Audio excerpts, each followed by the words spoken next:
All right, great. Well, looks like we're at the top of the hour, so I just want to thank everyone for your attention and for attending. It's been excellent meeting so many of you and really taking our many years focusing in public safety in the large environment and in the what we call control rooms, and focusing more on the workflow at the desk, getting more into the 911 response, really starting to understand that so that we can continue to architect products that are public safety specific.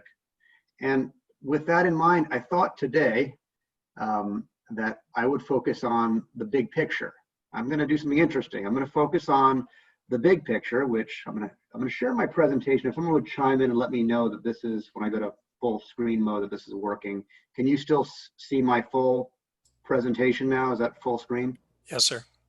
Great. So what I'm going to do is I'm going to share some thoughts on an incremental approach to the smart city, because I think a lot of the tools and a lot of the resources that what we're discussing, especially the enabling technology, the glue, which is the network, and the network doesn't care whether it's mobile or whether it's terrestrial, whether it's line of sight.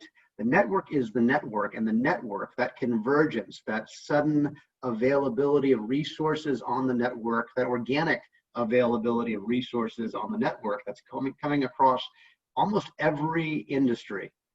In fact, every industry, I'll make a blanket statement, every industry is now relying upon the network, and that's really what's enabling the smart city. And we think that our technology allows for an incremental approach to the smart city, which demystifies it, makes it not such a complex or unknown concept. So I wanted to share what I've seen in public safety over the years, and speak a bit about how to organize the smart city from the smallest increment up. So I'll start with a large concept, which is improving interagency cooperation with visual communications. That certainly sounds like something we'd like to be able to do. And then I will get into the specifics of how that can begin very small with a bite-sized increment. So it need not be something extremely expensive or a hill you need to climb all at once. It can be little by little, workflow by workflow, even down to user by user. And so let's start with simply stating, what is the smart city? The smart city is really just talking about logistics. It's talking about improved efficiency by way of the network. You see, all of the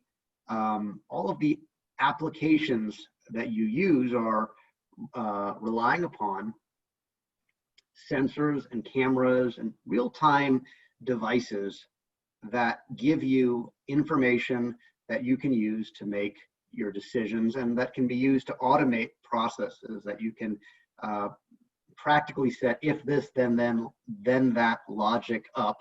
And you can do so simply by virtue of the fact that these devices now share common architecture. So the information is now broadly available, and that allows new applications, new ways to organize that information, and indeed new ways for that information to influence automated processes and improve situational awareness within an organization.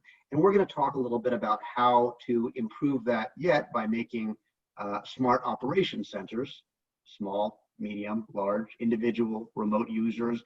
We're all moving towards a capability of sharing resources stripped out from the underlying applications as video between different operators, between operations, so that the right information lives where it needs to be, where the decision can be made most effectively.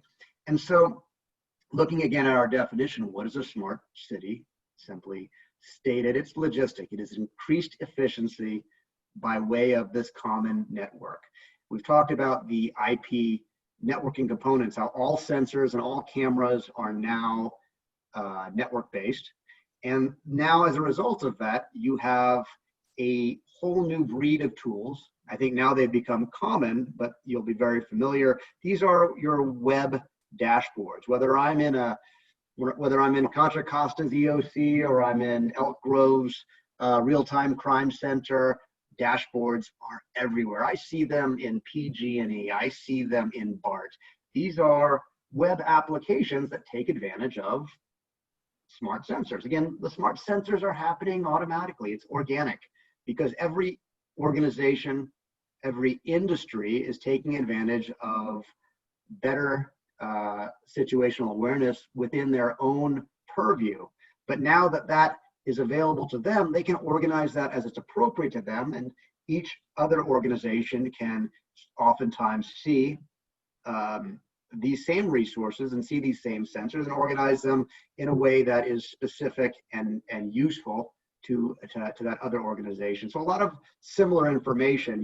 You see maps in all of these. These are all best of breed web applications that I see commonly in the control room environments that we spend a lot of time in. And it's interesting because they're all using maps. And they call the CAD systems. So they're all using maps. Logistics and planning are using common mapping applications that are essentially public domain, and they're responsive, and you know how to use them. And it's the same map that you use when you go to Purple Air and you look at the state, sometimes the sorry state of California's air in light of all of the just atrocious wildfire season we've been having repeatedly, and thanks to all the first responders who are risking life and limb to keep us safe and to keep our property safe. We certainly appreciate that, and these new tools have evolved to take advantage of these new sensors. And so you have all of these new approaches. They're all on their own way. They're all on their own development cycle. They're all taking advantage of all of this information. They're populating maps in different ways.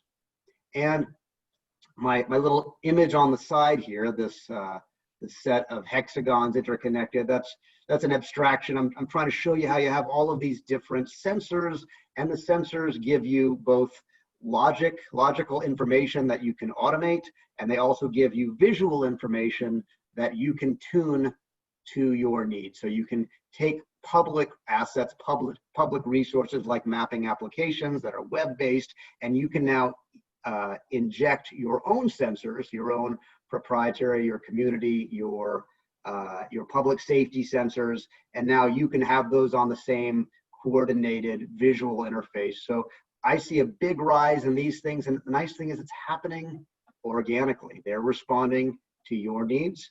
Your needs are evolving, the sensors are evolving, it's all just happening. So to some extent, smart city and smart tools are inevitable and organic. They're happening naturally.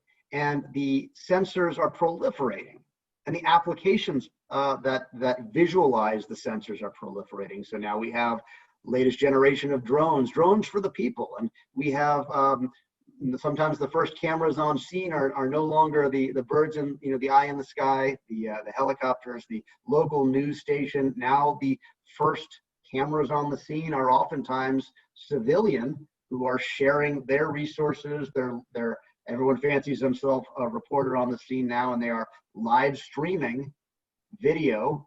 And in almost every operation center I go to now, they want provisions to be able to take advantage of that resource too and see those. So more cameras, more body cameras, more dash cameras, more situational awareness, different common operating picture depending on the organization. But the good news, again, I can't stress this enough, is that this is inevitable and it's happening organically. Taking advantage of it, what is the best workflow is the question. So I ask, is it too much of a good thing? When I talk to communication supervisors in E911 workflows and PSAP environments, they vary in terms of how much information should they equip their operators with. They really want to focus on CAD, VoIP, and radio. Those are the key things, and then sometimes add more. So a lot of times the ask is, well, what if I want to just focus them on just that? and occasionally I want to provide them with some additional visual information that doesn't require anything from them other than to be able to see it. So that sometimes becomes the requirement for some front of room requirement, like a video wall or auxiliary displays. But as you can see in this gentleman's case, there's not much room for a video wall. He's surrounded by visualization tools. These are a lot of web-based applications and dashboards. And obviously it's a dispatch because you're looking at CAD VoIP and radio tools here, as well as network resources. But beyond those, there are dozens of useful tools that make their way into the Smart Operations Center. And sometimes it makes sense to be able to share the output of some of these tools to dispatchers. So in this presentation and a bit in my demo at the end, I'm going to review for you how you can take advantage of different expertises, different knowledge of tools, different tools for different rooms and different users and different stakeholders, but they can curate and share just the relevant information that let's say a dispatcher might benefit from in a real-time environment. And so I think this is a great list because it's a constantly growing list. The tools are proliferating. Just because we're moving towards more automation through Smart City, I haven't seen a slowdown in control room environments. If anything, I've seen a massive acceleration. And what is the control room and what can we do with it is really what I'm addressing here. How do we design it in an intelligent way that is conscious of the fact that all of these things all of these sensors and the tools used to look at them, they are all evolving at a breakneck speed. Again, organically, which is nice, but more tools, more capabilities. When I go in and I visit Bay Area Rapid Transit, I go to their operations center. Haven't been for a little while because of COVID, but when I visit them, it's like every time I go in, there's a new display with some new resource that some other stakeholder, some other partner organization is sharing, or their new thing they're trialing. And inevitably, I ask, well, what is that? And they laugh and they say, that's just one more thing, Dan. It's just one more thing. So always an evolving workflow. And that's pretty typical. So a Smart Operations Center can take advantage of all of these real-time sensors and cameras and their accelerated development cycles with their new applications and visualize this data. They can take that information and they can visualize it accordingly, and they can select the best of breed applications. They're not locked in. So flexibility is really, really key, whether it's a single man operation center at a desk in a kiosk, or whether it's a whole big traffic management center with a big video wall. At the end of the day, my big takeaway from working with many of you is understanding how interconnected all of these functions are.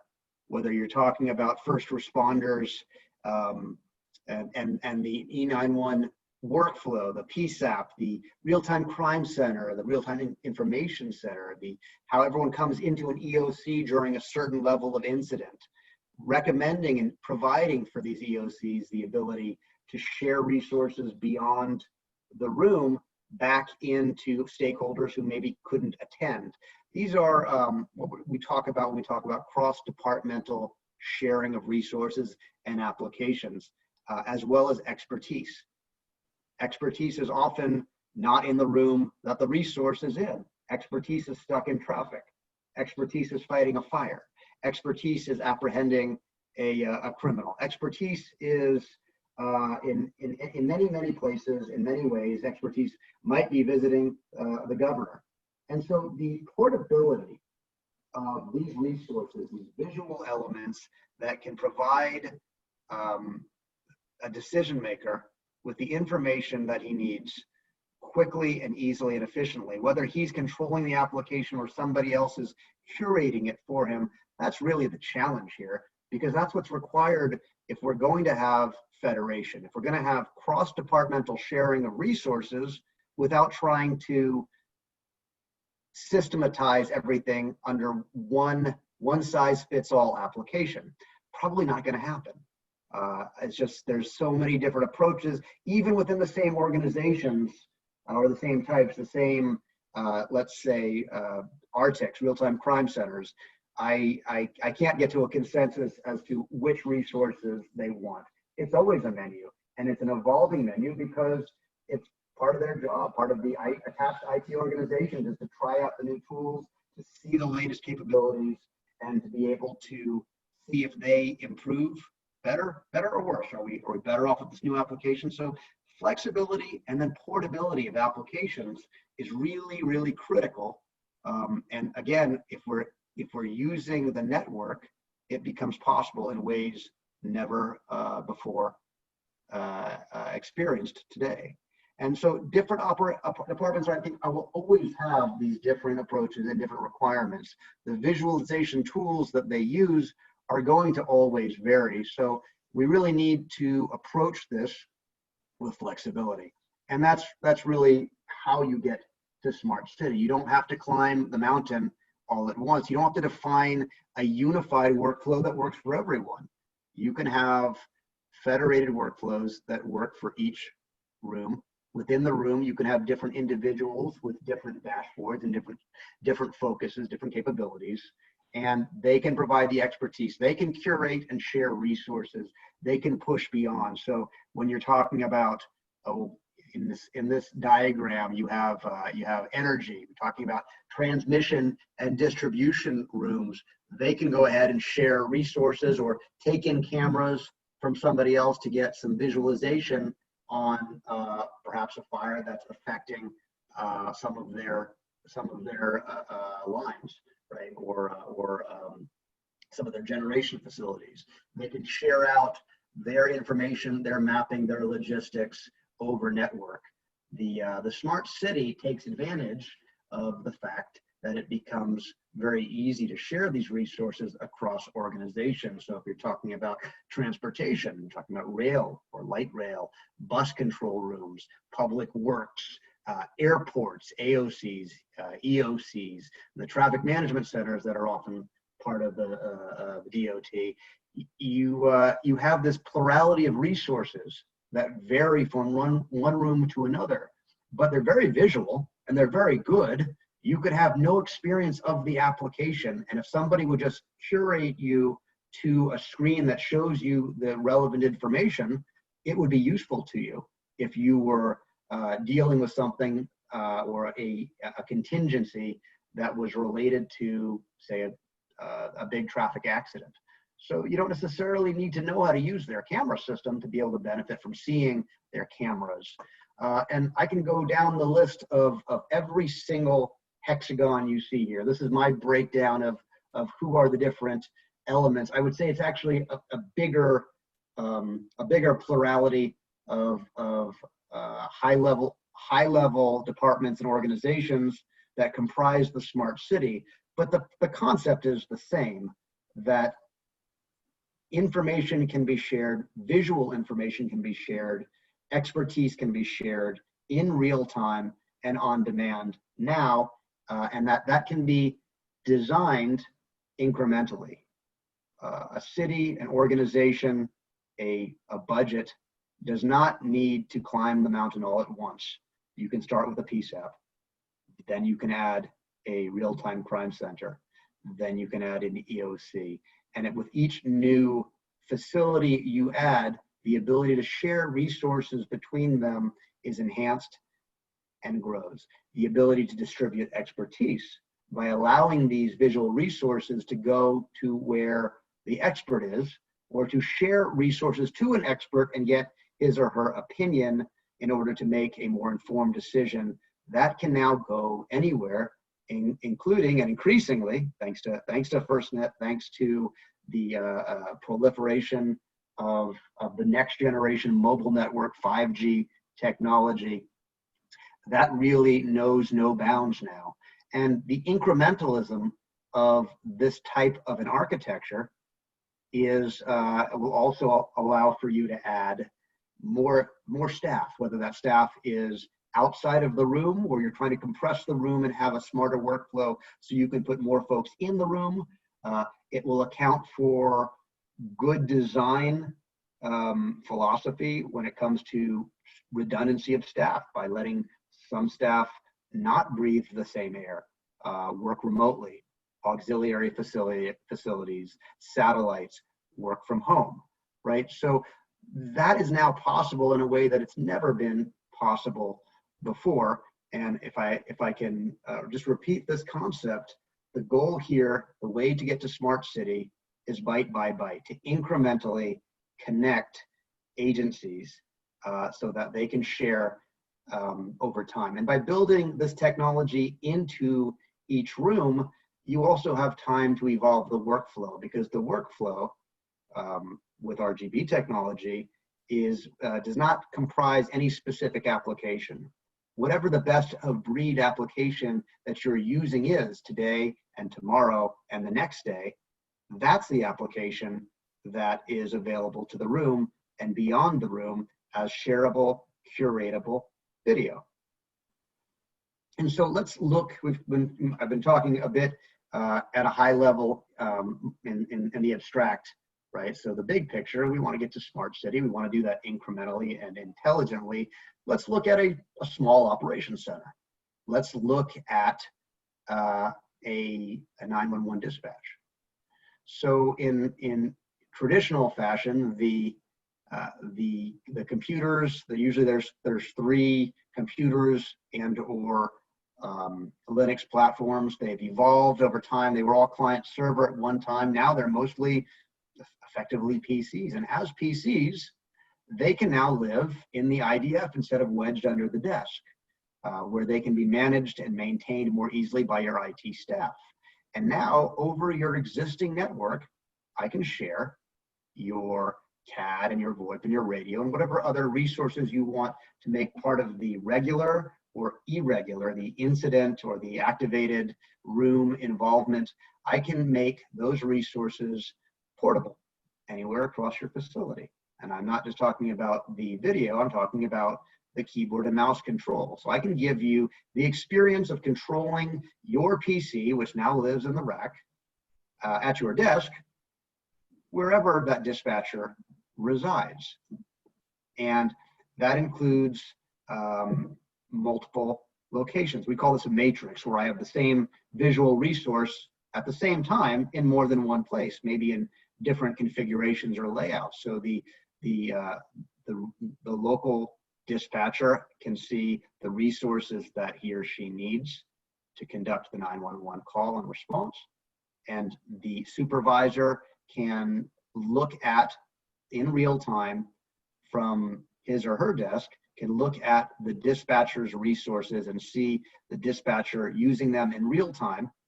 That same resource could be made to another location. I'm dealing with a large transit authority that has an operations center that's going to take a lot of work. They're doing it's a big facility, and they're very thankful that this technology allows them to set up a auxiliary facility that the 24/7 operators can work at while the construction is taking place on their main operations center. That's going to take several months, so the show must go on. These are critical functions, and with this type of technology, it's relatively easy for them to set up a temporary other operation center. They just have another set of RGB small components, which I'll be demonstrating live for you tomorrow, for those of you who can attend our 9:40 a.m. show in the green exhibit hall with Larry. But basically, the concept here is place the resource in a rack that you control, that you can manage, that you can monitor, that's easy to update and work on, and give maybe a little redundancy. So if any PC or any resource goes down, you have some extra, won't slow down the operator. And now you can improve that workflow and distribute that workflow. And you can take it further than that. You can take our experience. You can benefit from our time in large format display and take that video wall technology and apply it to your small format display. We can consolidate your critical applications on the small screen as well. So in this environment, each of these displays that you're looking at here are effectively replacing 4 smaller displays. So this is a replacement for that very, very busy image that I showed you earlier, where the gentleman had 8 or 10 displays encircling him. A lot of times, communication supervisors approach me and say, what we need to do is we need to get to a more efficient workspace. We need new furniture because we're adding operators, because our city is growing and our emergency response is responding, it's growing, but our room is not growing. So we need to be a little bit more efficient, and let's review that. So a lot of times it's something as pedestrian, a reason to get involved, to give me a call, to let us work up a design for you. It's as simple as a requirement as we need more space because we need to pack more operators in here, or we need to have multiple operators in multiple rooms. We want it to act and feel like one room. Or we have folks who are remote in other organizations. Fire has a seat over at the Real-Time Crime Center, and we want fire to feel, even though fire, that representative is over there, we want him to feel like he's back at HQ. So all of these capabilities are now possible, and they can be done very cost effectively and incrementally.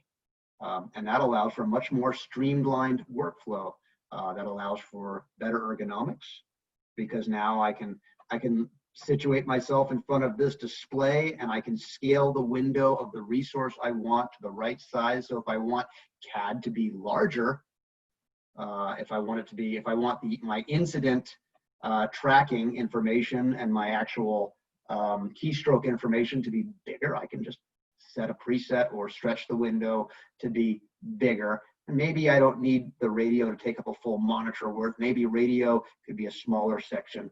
And so you have a lot of flexibility, or maybe because it's a 24/7 facility and you have different operators at the helm at different times of the day in shifts. You have tall ones and you have short ones. You have some who have preferences for certain resources to live here, certain resources to live there. Provide them with the flexibility. Let them work in the most comfortable way they can. The technology should serve the workflow, right? You shouldn't have to wedge the workflow into the technology. And I think that's critical in a smart operations center. You know, there's enough to do here just keeping track of the best tools for you. My job is to make it simple to interconnect and to share these resources beyond that moment.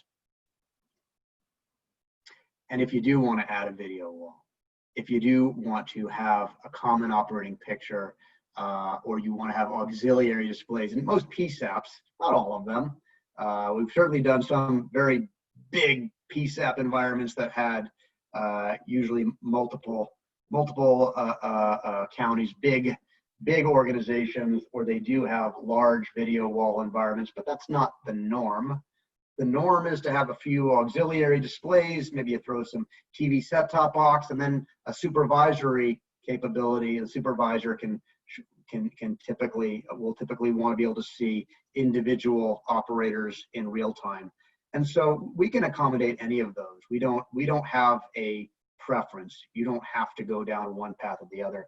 Really what we want to do is we want to optimize the workflow, and then we want to make it effectively take advantage of the network. So as you elect to share resources between operators, or between rooms, or beyond the room to remote decision makers, or to other stakeholders, think about an emergency operations center. Think about the idea in earthquake and wildfire prone California of everyone trying to get to the room, and the likelihood that that might not be feasible is good in a really high level incident activation. And that's a scary thing to think about, but with the network, and with good proper network redundancy, and with the mobile network now, you have more paths to get to the key individuals than ever before. And once you think about the worst case scenario, where this is a clear winner, it's not hard to then back off of that and think of, well, what about What about less than the worst scenario? What about not even a quite big enough incident to require activation that we come to the EOC? How do we just improve our smaller level incidents and share resources as if we're in the EOC? And then from there, it becomes just a hop, skip, and a jump to, why don't we just work like this more often? And couldn't we be curating and sharing resources between each other more? And that's really what the 911 response is about. It's about coordinating multiple agencies and organizations, right? It's about the first responders and making sure that people in distress are served and that the incident doesn't get lost in the mix. In that you could sort of think of the E911 response was sort of the first smart interagency node. This just makes it easier to turn that up a level or two. And so the Smart Operations Center can be thought of as and this is audiovisual terminology, forgive me, we're an AV company. It can be thought of as a matrix, a smart matrix of resources, where every single additional hospital operations center, sheriff's SOC, Overwatch, search and rescue, every NOC, every TMC, every enterprise that wants to share cameras from their facilities to first responders, to dispatch, and then let the dispatcher take those cameras and composite them and put them on maps and send those out to first responders and curate those resources to first responders, pushing it to their mobile phones or their mobile devices. This is what a smart city enables, and what enables it is the network and the fact that these applications that are springing up left and right based on smart sensors are highly portable. I can take any application or any camera or any video feed and I can share it to any desk, and I can give that desk keyboard and mouse control of the underlying application. Well, that's great if I'm trying to clean up a PSAP and give an operator one keyboard and mouse instead of 3. But what if that operator wants to go to another room and control that same workflow? Or what if that operator doesn't want to share keyboard and mouse, but wants to push resources out to a supervisor or to a war room or to some other organization? That should all be feasible. And the good news is today it is. So the incremental adoption strategy is key here. You don't have to climb the mountain all at once. You could start with a desk. But the goal is to curate real-time visual information between individuals and agencies so that as workflows improve, as sharing improves over time, it's a learned behavior. I do operation centers all the time, and a lot of times I'll have EOS folks from EOCs come to me, and they're asking me questions about how they should define their own workflow. And you know, I don't have a dog in the fight. My feeling is that you should be able to define it incrementally. You should grow it over time. You shouldn't have to have all the answers on day one. You should be able to have a system that is flexible in terms of how it grows to include other individuals, how it ties into mobile sharing, how it gets to interagency sharing, because a lot of these things are new. A lot of this sharing of resources is going to vastly improve with practice. And so I think practice makes perfect, and having an architecture that is network-based and allows for this slow and steady, inexorable advancement over time is really the goal here. Every new desk, every new room, every new operation center adds to the matrix. These are more resources that can now be shared or curated or controlled. And that leads to better decisions, faster, which I didn't write that. That is our better decisions faster has been our slogan at RGB Spectrum for going on 30 years. And we spend most of our time in critical infrastructure. So I wanted to share that with you. And this is who I am and how to reach me. If you'd like to talk about any of this stuff in greater depth.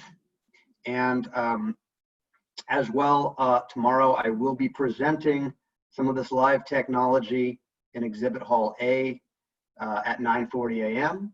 So happy to showcase some of that. I'm going to be showing RGB's Extend Point platform, which is exactly what I was showing you in the slide deck for a 911 dispatch.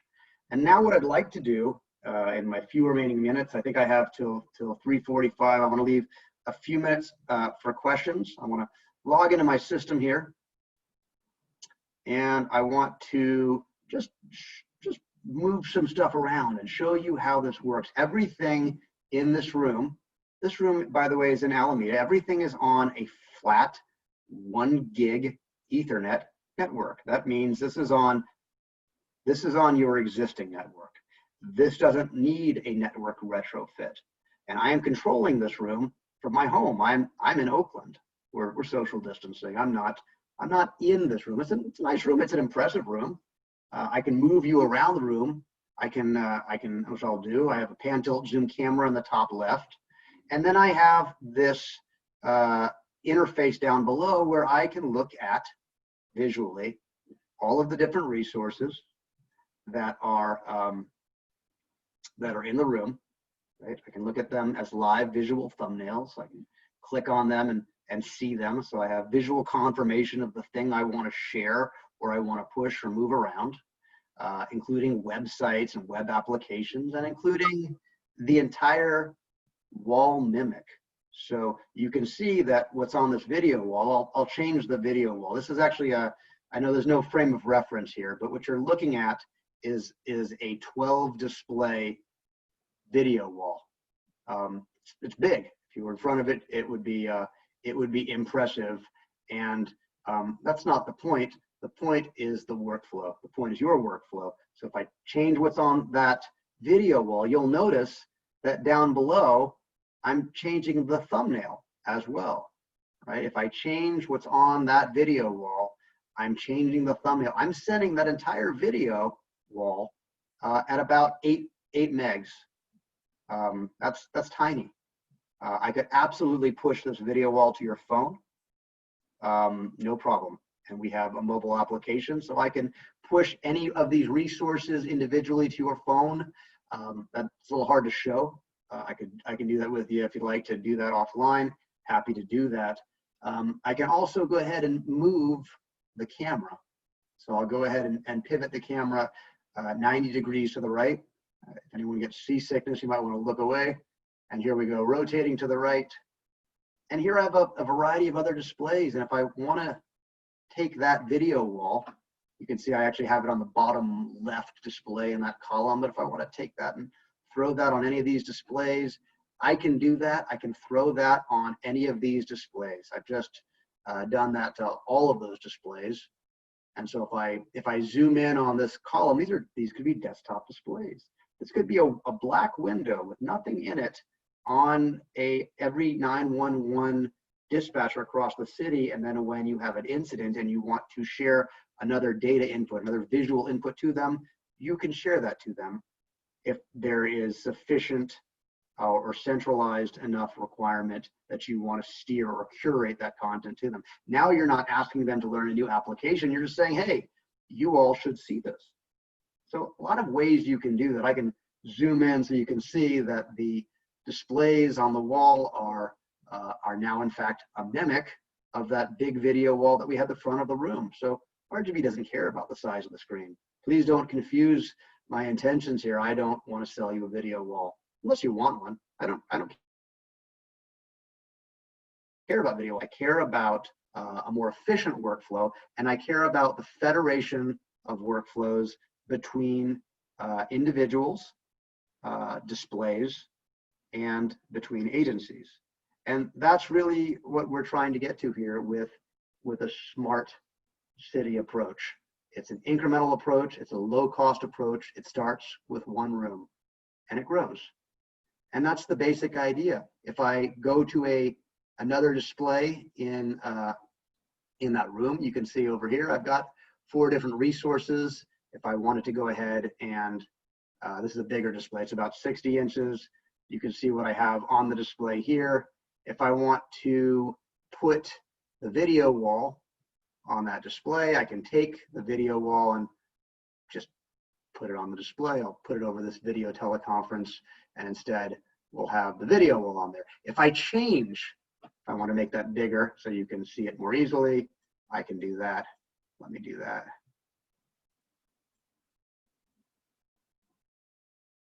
So here's the video wall. I'll bring it to the front.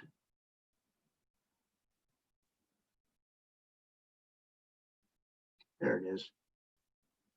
So now I have this video wall, move it a little more front and center. If I change what's happening at the video wall back in the operations center across town, and that becomes something else, well, it's going to change everywhere. I'm federating this video wall at a bite-sized between 6 and 10 megs, right? If I change what's happening on the video wall back at the front of the room, it's going to affect everywhere I'm pushing that video wall, including other video walls, so other operation centers. So from everything from mobile to desk to auxiliary displays to your home display, if you like, over your VPN, to other operation centers with other video walls. No problem. And again, if I change what's happening on the video wall, it changes everywhere I'm federating that video wall.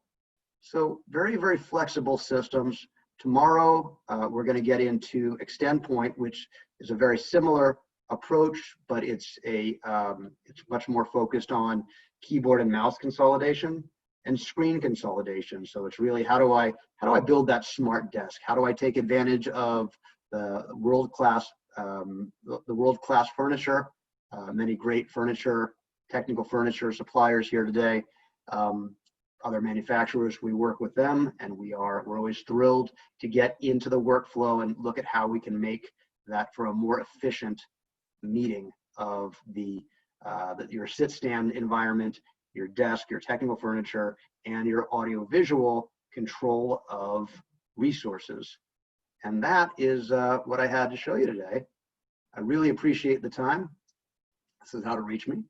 And I'll stop sharing and see if in the last couple of minutes here there are any questions.